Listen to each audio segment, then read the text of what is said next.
السلام علیکم۔ اس مہینے کے سب سے زیادہ کامیاب ٹوٹکے: خارش دور کرنے کے لیے ناریل کے تیل میں کافور ملا کر لگائیں۔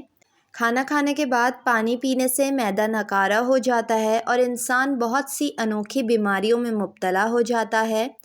کھانے کے بعد پانی پینا جتنا صحت کو نقصان دیتا ہے، اتنا اگر کھانے کے بعد 1 چمچ زہر استعمال کیا جائے تو وہ بھی شاید کم نقصان دہ ہو۔ الغرض کھانا کھانے کے بعد کم از کم آدھے گھنٹے تک پانی بالکل نہیں پینا چاہیے۔ ناف میں ٹوتھ پیسٹ لگانے سے کبھی پیشاب میں انفیکشن نہیں ہوتا ہے۔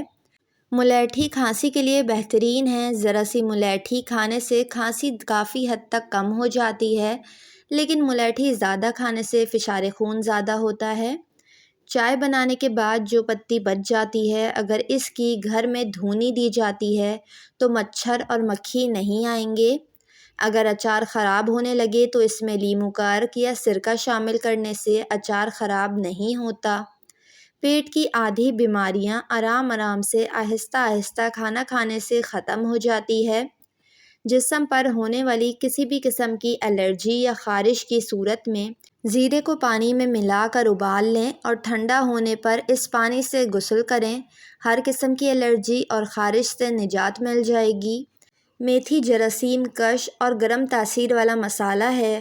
کھانسی کے ذریعے بلغم کے اخراج میں مدد کرتی ہے۔ نظام ہضم بہتر ہوتا ہے۔ قبض، پھیپھڑے کی سوزش، بخار، ہائی کولیسٹرول، آنکھوں کی تھکاوٹ، گلے کی خراش دور کرنے کے لیے استعمال کیا جاتا ہے۔ ماہواری کے دوران نہاتے وقت گرم پانی کا استعمال کریں اور کوشش کریں نیم گرم پانی میں 1 چمچ نمک بھی ڈال لیں۔ اس پانی سے نہانا آپ کے لیے مفید ہے۔ اگر ہاتھ جل جائے تو فوراً سرسوں کا تیل لگائیں، چھالے نہیں پڑیں گے۔ مچھر کے کاٹنے یا شہد کی مکھی کے ڈنک سے ہونے والی سوجن کو کنٹرول کرنے کے لیے اسپرین کی 1 گولی کو پیسٹ بنا کر متاثرہ حصے پر آہستہ آہستہ مالش کی طرح رگڑیں۔ آپ تکلیف میں فوری طور پر نمایاں کمی محسوس کریں گے۔ بستر سے اٹھ کر کچھ دیر بیٹھے رہنے سے نظر تیز ہوتی ہے۔ ذیابیطس کے لیے شہد کے ساتھ اخروٹ کی 3 گری نکال کر کھائیں۔ 3 روز تک متواتر کھائیں۔ اس طرح گردے کے باعث ہونے والی ذیابیطس کم ہو جائے گی۔ جس کا پیٹ بہت زیادہ بڑھ چکا ہو، اس کو لہسن کا تیل انگوٹھے میں لگا کر ناف میں ڈالنا چاہیے۔ 15 دنوں میں پیٹ کی چربی بالکل صاف ہو جائے گی۔ روغن زیتون، روغن خشخاش، روغن کدو اور روغن بادام چاروں کو ملا کر رکھ لیں۔ اس تیل کی مالش جسم پر کریں۔ کینسر کے مرض سے ہمیشہ کے لیے محفوظ رہیں گے۔ انڈا کھا کر چائے پینے سے حمل نہیں ٹھہرتا ہے۔ ذائقے دار کھانا بنانے کا راز: 2 چمچ زیرہ، 4 عدد چھوٹی الائچی اور 2 جائفل جویتری کو اچھی طرح پیس کر مکس پاؤڈر بنا لیں۔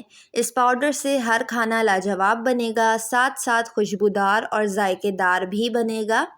معدے کی جملہ تکلیف کے لیے جو کا دلیا پانی میں ڈال کر بھگو دیں۔ 1 گھنٹے کے بعد گلنے تک پکائیں، پھر اس میں دودھ اور شہد ڈال کر کھائیں۔ اس کو روزانہ ناشتے میں کھائیں۔ 3 ماہ میں معدے کی تمام امراض ختم ہو جائیں گے اور معدہ بالکل فٹ ہو جائے گا۔ پیشاب زیادہ آنے اور زیادہ پیاس لگنے کی صورت میں 8 گرام ہلدی پاؤڈر پانی میں حل کر کے دن میں 2 بار پی لیں۔ زیادہ پیاس کی صورت میں پانی میں لیموں کا رس نچوڑ کر پی لیں، فائدہ ہوگا۔ پیشاب کنٹرول کرنے کے لیے تل کے لڈو بھی کھانا فائدہ مند ہے۔ ویڈیو کو لائک اور چینل کو ضرور سبسکرائب کر لیں۔